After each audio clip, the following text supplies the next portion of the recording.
दोस्तों, welcome to टेकिफाई academy. और आज की इस क्लास नंबर 5 में हम देखने वाले हैं अलाइनमेंट पैनल को कि एमएस वर्ड के अंदर हम अपने डॉक्यूमेंट की अलाइनमेंट किस तरीके से करते हैं और अलाइनमेंट क्या होती हैं, इनकी शॉर्टकट कीज़ क्या होती हैं, ये सब चीज़ें हम देखते हैं।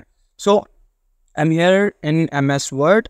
ठीक है, यहाँ पर आप देखें होम के टैब में अगर आएँ तो पैराग्राफ वाले ग्रुप में आप देखेंगे कि आपको नज़र आ रहा है अलाइनमेंट। ठीक है, ये अलाइनमेंट के जो 4 ऑप्शंस हैं ये अलाइनमेंट हैं। सबसे पहले है लेफ़्ट अलाइनमेंट, इनके साथ आपको इनकी शॉर्ट कीज़ भी नज़र आएंगी। Then centre alignment, then right alignment, then justify. अब इन तमाम चीज़ों को मैं आपको करके बता देता हूँ कि ये कैसे काम करती हैं। तो जब आप अपना डॉक्यूमेंट एमएस वर्ड में ओपन करते हैं तो सबसे पहले जब आपने कोई भी डॉक्यूमेंट आपने ऐड किया तो आप देखेंगे ये जो कर्सर ब्लिंक हो रहा है यहाँ पर, तो आप टाइप करना शुरू यहाँ से करते हैं, जो कि एक बाय डिफ़ॉल्ट होता है। और क्योंकि इंग्लिश साइड हम लेफ़्ट से लिखते हैं इसलिए आप देखेंगे तो इसकी अलाइनमेंट हुई होती है लेफ़्ट साइड पर। तो आप कुछ भी चीज़ जब टाइप करेंगे तो वो यहाँ पर लेफ्ट हैंड से टाइप होना शुरू होगी। ठीक है, इसी तरीके से अगर आप मिसाल लें कोई चीज़ आप का कोई डॉक्यूमेंट है, आप लाइक कोई हम यहाँ पे लिख लेते हैं पैराग्राफ। ये मैंने पैराग्राफ टाइप कर लिया। देन इसके बाद मिसाल लें ये आपका डॉक्यूमेंट लिखा हुआ है। अब आप इसके ऊपर कोई हेडिंग देना चाहते हैं तो इसकी हेडिंग देना चाहते हैं एमएस वर्ड। ठीक है, ये आपकी हेडिंग हो गई। अब आप चाहते हैं कि अगर आप देखें इसको आप ऐसे ही रखेंगे तो ये बिल्कुल सिमिलर हो रहा है और ये डिफरेंस क्रिएट नहीं हो रहा। तो अब आप इसको सेंटर अलाइनमेंट कर देते हैं तो ये एक हेडिंग दिखना शुरू हो जाती है। इसको थोड़ा सा आप बोल्ड कर दें, यहाँ से साइज़ इंक्रीज़ करके बोल्ड करके इसको कलर इसका चेंज कर दें। इस तरीके से देखें तो ये राइट एक लेफ़्ट अलाइनमेंट हमारा पैराग्राफ हो गया। देन उसके बाद जो हमारा टेक्स्ट है एमएस वर्ड ये हो गया सेंटर अलाइन। ठीक है, इसी तरीके से यहाँ पर आती है राइट अलाइनमेंट। तो जब आप लेफ़्ट अलाइन पर आपका वो होता है एमएस वर्ड, ठीक है, is used to create documents. ठीक है, अब ये आपका आ रहा है लेफ़्ट अलाइन लेफ़्ट साइड से। ठीक है, अब आप इसको सेंटर कर दें तो यही चीज़ जब आप लिखेंगे MS Word is used to create documents. ठीक है, तो इस तरीके से अब ये सेंटर से आ रहा है। अब आप यहाँ पर अगर इसको लेफ़्ट अलाइन कर दें तो आप देखेंगे कि ये राइट अलाइन कर दें तो ये राइट से निकल कर आएगा text. MS Word is used to create documents.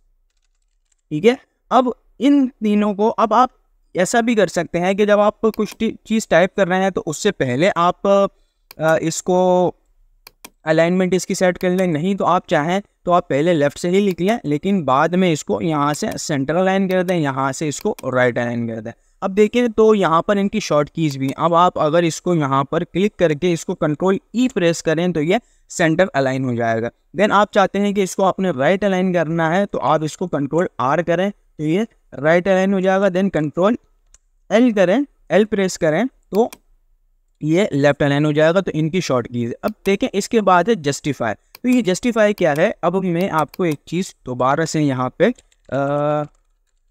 Type करके दिखाता हूँ। इंटर मैंने प्रेस किया।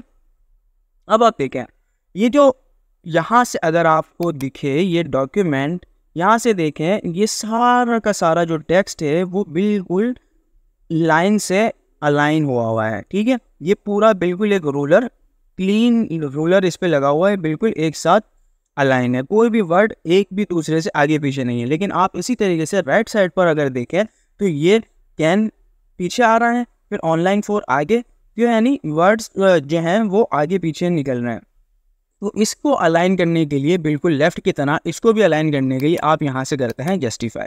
तो देखें क्योंकि डॉक्यूमेंट की खूबसूरती के लिए भी यही चीज़ होती है कि आप इसको अलाइनमेंट जस्टिफाई करें। क्यों, आपने बुक्स वगैरह देखी होंगी तो वो जब भी आप देखते हैं तो ये सारी की सारी जो बुक्स होती हैं वो अलाइनमेंट बिल्कुल दोनों साइड से जस्टिफाई हुई भी होती हैं। अगर आप उनको जस्टिफाई ना करें और वो ऐसी ही रहें या ऐसी ही रहे तो वो बहुत ख़राब लगती हैं और देखने वाला कहता है कि यार ये पता नहीं किसने शायद किसी नूब बंदे ने बनाई, किसी बिगिनर ने ये बुक को टाइप किया। तो इस चीज़ का आपने बड़ा ख्याल रखना होता है। अच्छा, तो ये इसमें आप इस वीडियो के अंदर आपको पता चला कि अलाइनमेंट को आप कैसे सेट करते हैं, ठीक है।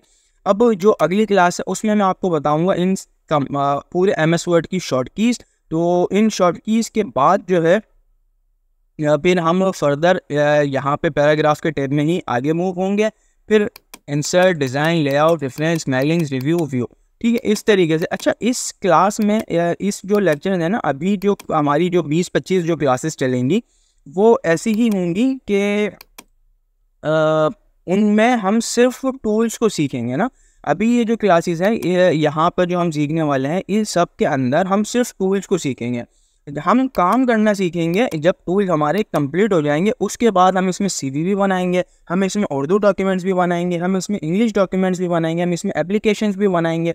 तो ये सारी चीज़ें हैं, लेकिन सबसे मेन चीज़ जो पहले है ना वो हम यहाँ पे टूल सीखेंगे, ठीक है। ये कोई इसमें ऐसा नहीं कि बहुत सारे टूल्स हैं, बहुत सारी वीडियोस होंगी, इसमें काफ़ी सारे टूल्स ऐसे हैं जो कि काम के नहीं है, वो हम नहीं सीखेंगे, ठीक है। जो काम के हैं हमने सिर्फ उनको लेकर चलना है और हम अपना ये कंप्लीट कर देंगे। दिन जब ये सारे टूल्स कंप्लीट हो जाएंगे उसके बाद हम आएंगे अपने डॉक्यूमेंट्स की क्रिएट करने के ऊपर। सो होप कि आपको ये क्लास समझ आएगी, पसंद आएगी इंशाल्लाह। सो अगली क्लास में हम देखते हैं शॉर्ट कीज़ को। तब तक के लिए मुझे दीजिए इजाज़त। खुदा हाफिज़।